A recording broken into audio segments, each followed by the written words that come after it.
27 февраля отмечается Всемирный день некоммерческих организаций. А Башкортостан в этом направлении как раз в числе лидеров в России. Об этом поговорим сегодня в программе «Интервью». Здравствуйте. Представляю гостя в студии Люция Сайфуллина, генеральный директор Фонда грантов Республики, главы Республики Башкортостан. Люция, здравствуйте. Здравствуйте. Вас можно поздравить с этим праздником, потому что, наверное, Всемирный день некоммерческих организаций – это повод для того, чтобы встретиться, для того, чтобы подвести какие-то итоги. Вот что бы вы сказали на сегодняшний день? Что мы имеем в Башкортостане в этом направлении, в этой отрасли? В Башкортостане у нас самый активный, инициативный некоммерческий сектор. На начало года количество некоммерческих организаций составляло 6516. То есть число НКО растет ежегодно. Значит, люди хотят приходить в некоммерческий сектор, реализовывать свои добрые инициативы, делать добрые дела и вовлекать еще большее число единомышленников в эти дела. Вот. Число некоммерческих организаций в Башкортостане среди Приволжского федерального округа на первом месте. Также на первом месте по числу заявок, к примеру, на фонд президентских грантов в этом году. Ну и, конечно же, с чем стоит поздравить, и в этом году мы снова победили в конкурсе фонда президентских грантов по софинансированию региональных операторов России. И Башкортостан забрал самую максимальную сумму среди субъектов России – 107 миллионов рублей, которые будут также дополнены к региональному бюджету и направлены на поддержку социально значимых проектов некоммерческих организаций. У вас запланировано мероприятие именно 27 февраля, и, насколько я понимаю, это традиционное мероприятие. Что будет и какие, наверное, главные события в программе? Если говорить про завтрашний день, мы решили отойти от образовательной части в части преподавания, приглашения спикеров федерального уровня, как это было в прошлом году, и решили устроить праздник для некоммерческих организаций. Мы проводим образовательно-развлекательную викторину «Квиз». Ну и, конечно же, традиционно Международный день некоммерческих организаций мы проводим награждение топ-20, топ-25 лучших проектов, социальных проектов Республики Башкортостан. Эти лучшие проекты определяются по итогам внешней оценки. В этом году во внешней оценке участвовали 231 проект, которые были завершены в 2024 году, и их оценивали. Мы получили по числу оценок 7500 оценок от 5190 жителей республики, благополучателей, самих некоммерческих организаций, которые могли голосовать. Это в том числе органы государственной исполнительной власти Республики Башкортостан, у которых было право номинировать на звание топ лучшего проекта, социального проекта республики. Это в том числе члены Общественной палаты республики, эксперты, которые оценивали данные заявки.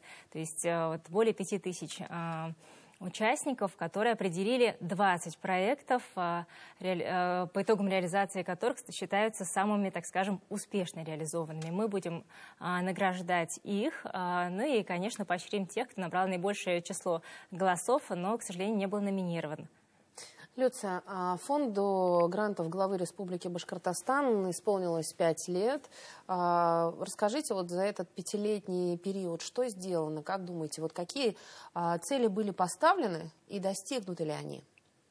Но изначально, когда создавали фонд, он должен был быть таким, как не работали раньше органы госвласти. То есть задача у нас была быть гибкими, уметь адаптироваться под запросы некоммерческого сектора, уметь внедрять те технологические решения, информационные решения, которые упрощали бы процедуру конкурсную, избавиться от лишней бюрократии в виде лишних справок и многого другого. Конечно, за 5 лет, если говорить о количестве, о числах, это 20 проведенных конкурсов, это 835 поддержанных проектов, это 1,3 миллиарда рублей, которые были направлены на поддержку этих проектов. Из них 364 миллиона из федерального бюджета, то есть мы ежегодно привлекаем федеральные деньги, и остальные средства из регионального бюджета, которые ежегодно увеличиваются. То есть если сравнить 2020 год, 140 миллионов рублей, которые были направлены с регионального бюджета, то в прошлом году это 280 миллионов рублей с регионального и плюс почти 100 миллионов с федерального. То есть бюджет был 370 миллионов рублей.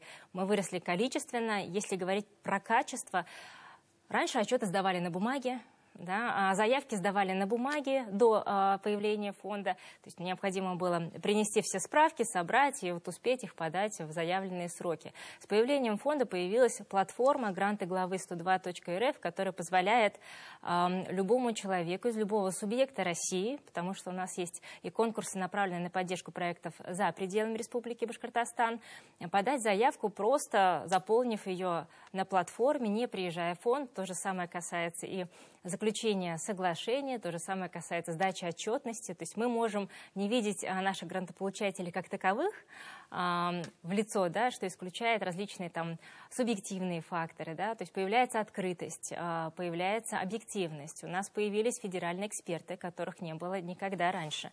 Федеральных экспертов у нас 2/3 из общего числа. Это 32-38 регионов России, которые ежегодно участвуют в оценке проектов. Это 1/3 из них кандидаты наук, то есть очень серьезный географический состав, экспертный состав, который определяет как раз-таки, какие проекты достойны быть поддержанными. Кроме работы с экспертами, кроме появления платформы, конечно, это исключение различных ненужных справок, которые раньше необходимо было приносить. На сегодняшний день многие справки подгружаются автоматически благодаря той системе, которая есть. То есть выписка из ЕГРЛ и многие другие. И все, что нужно прикрепить некоммерческой организации, это только устав. То есть минимально. Раньше это было 5 справок, как минимум, которые нужно было запрашивать в Министерстве юстиции Республики, в других органах, налоговой и других органах, и можно было не успеть их получить и не успеть подать заявку. Поэтому на сегодняшний день это в том числе 6 конкурсов грантов. То есть мы начинали с 2 конкурсов, 6 конкурсов грантов. Абсолютно у нас произошла такая диверсификация конкурсов. Ни в одном регионе России, я вас уверяю, среди региональных операторов вы не увидите такого богатого колорита, потому что кроме классического конкурса на гражданское общество, который есть у всех, и у фонда президентских грантов, это классические направления: образование, наука, культура, спорт, помощь нуждающимся, да, оказавшимся в трудной жизненной ситуации. У нас есть отдельно конкурсы грантов главы на поддержку и развитие родных языков.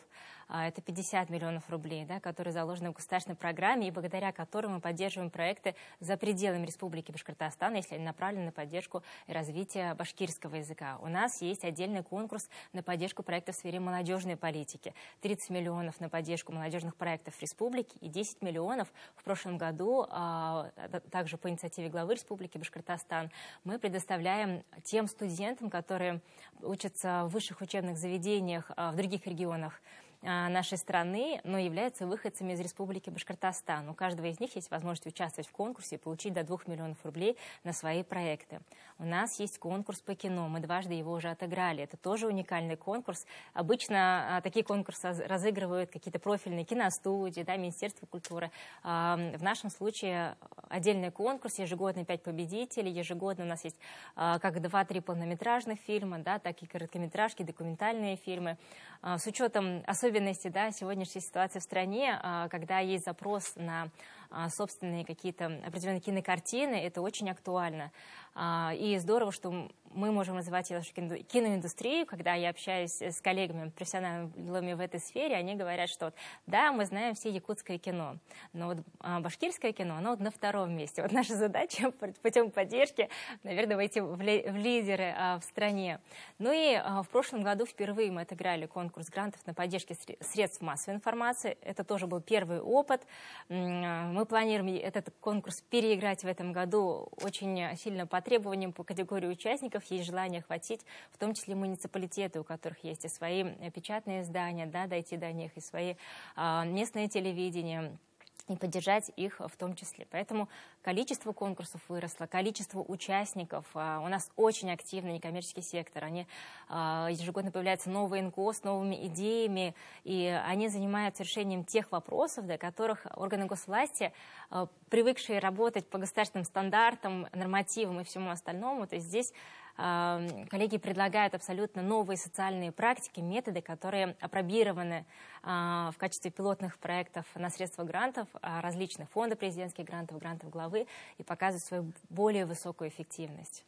Люция, а если говорить именно, вы говорите, что количество НКО увеличивается, и, разумеется, речь идет об НКО, которые появляются и в других городах и районах нашей республики, правильно? Если раньше Уфа была лидером, то сейчас и другие муниципалитеты в этом плане оживились. Да? Однозначно. Сколько мы говорим на эфирах про Гафурийский район, который буквально за 3 года открыли более 40 НКО, они открыли их при каждом сельском поселении. Это же прекрасная возможность, особенно для сельских территорий.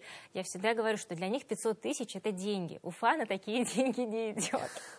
Потому что для города сложнее реализовать какие-то масштабные городские, республиканские, межрегиональные мероприятия на такие небольшие средства. Но когда мы видим, что сельское поселение берет грантов 200-300 тысяч рублей в 400, я всегда говорю, они его усиливают десятикратно. Мы приезжаем на место, и мы видим, насколько оживилось местное население, насколько они все включаются.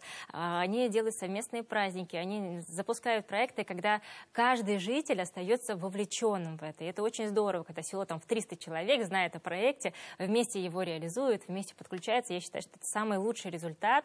И дело не в деньгах, сколько они получили, а в том, насколько это заряжает жизнь и позволяет решать локальные проблемы на местах. Сегодня многие муниципалитеты, главы муниципалитетов говорят, что да, Гафурийский район есть, мы хотим быть как они и даже быть лучше них. И мы, когда выезжаем на территории, коллеги еженедельно выезжают на различные муниципалитеты, города, районы республики. Есть запрос. Первое, конечно, это инициативы, это просто с чего начинается НКО, это просто люди, которые хотят что-то делать, но когда тебе своих ресурсов недостаточно, то есть ты же не будешь всегда вкладывать свои средства, средства своих односельчан или единомышленников, они образуют некоммерческие организации, имеют возможность получить государственную, так скажем, поддержку на свои инициативы. И число таких НКО растет. И когда мы запустили впервые 3 года назад конкурс мини-грантов для начинающих некоммерческих организаций, которым буквально 3 месяца с момента регистрации, я думаю, что придут туда молодые. На самом деле, оказывается, у некоммерческого сектора более взрослые, республики более взрослое лицо, потому что, наверное, когда вырастают свои дети, появляется свободное время, есть желание что-то творить. Вот это мы видим, исходя из встреч, которые мы проводим с победителями конкурсов грантов. И почему есть мини-гранты, я о них отдельно не сказала, потому что в конкурсе на гражданское общество, где гранты по 3 миллиона, начинающий НКО, когда у тебя нет опыта успешной реализации проектов, команда новая тоже, очень сложно выиграть, там высокая конкуренция, и если нет опыта успешной реализации проектов у НКО и у команды, в 2 критериях они уже проседают автоматически.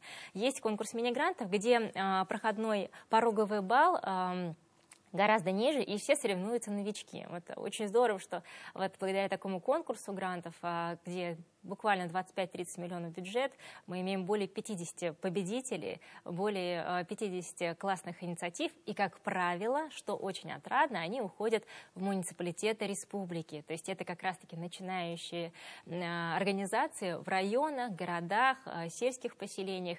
Как я уже говорила, Уфа, как правило, заявляется на более серьезные конкурсы грантов. И, в конкурсе, в большом конкурсе грантов, где 3-миллионники, конечно, 80% забирает Уфа. Потому что и в Уфе находятся, как правило, руководящие органы, то есть даже региональных общественных организаций или территориальных организаций всероссийских различных, не только городские организации, которые много лет уже ведут свою деятельность. Люция, спасибо вам огромное. Вы нам рассказали так много интересного и о том, что самое главное, муниципалитеты тоже оживают, и у них тоже есть инициатива, и что есть идеи, которые можно реализовать, и есть такая замечательная возможность. Пусть это будет первый мини-грант, но это первый шаг к своим победам. Это здорово. Спасибо огромное. Это была программа «Интервью». Спасибо, что были с нами.